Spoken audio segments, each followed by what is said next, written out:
Si je vous retrouve aujourd'hui, c'est pour vous parler d'une auto en fin de vie, le Hyundai Tucson qui s'apprête à être remplacé, mais celui-ci d'occasion. Vous pouvez le retrouver sur Vivacar. Nous allons faire un petit tour du propriétaire pour voir si c'est une bonne affaire.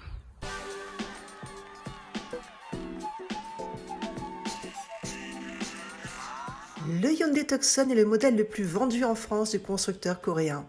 La calandre de notre Tucson restylé à l'essai arbore des optiques qui ont été redessinées et uniformisées avec le reste de la gamme Hyundai.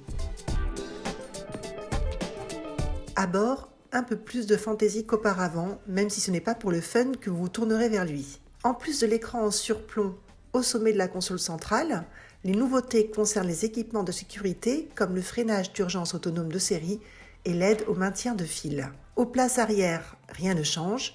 Le Tucson offre l'espace le plus vaste de sa catégorie. Le coffre est grand également, 502 litres en motorisation conventionnelle, 54 litres de moins en micro-hybride à cause des batteries.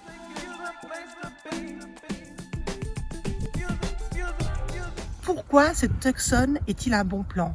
Parce qu'il est en hybride diesel, avec une petite réserve en AdBlue, ce qui fait qu'il consomme très peu. Son moteur de 136 chevaux est largement assez dynamique pour bien booster ce SUV sur la route et faire des dépassements sans aucun souci, et également préserver son confort.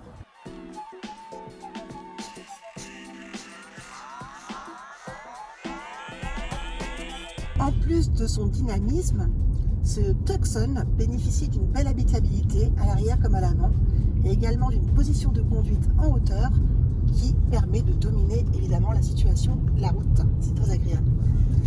Comme c'est un Hyundai, il bénéficie également d'une garantie de 5 ans, ce qui n'est pas négligeable. Le confort est le maître mot du Hyundai Tucson 3e génération. C'est un SUV qui n'affolera pas vos lombaires durant les longs trajets, au contraire. En plus, il est bien insonorisé et bien filtré au niveau des bruits de roulement. Notre modèle restylé à l'essai verse dans la micro-hybridation. La batterie, logée dans le coffre, alimente un alternodémarreur accouplé aux 4 cylindres diesel. Le Hyundai Tucson pèse quand même 1,7 tonne, mais ses 136 chevaux suffisent à le rendre assez dynamique. Cependant, il est loin d'arriver au niveau des Peugeot 3008 ou du Seat ATK qui sont une référence en la matière. Côté consommation, le Tucson tourne autour des 8 litres au 100. En ville, il n'est pas très agile, mais sa boîte auto se montre douce. L'autoroute est son terrain de jeu favori. D'occasion, le Tucson n'est pas un mauvais choix, surtout avec l'arrivée du tout nouveau modèle. Il propose une carrosserie avenante au dessin réussi, une finition de qualité et des prestations acceptables, ainsi qu'un autre avantage non négligeable, les Hyundai ont aujourd'hui une bonne réputation de fiabilité.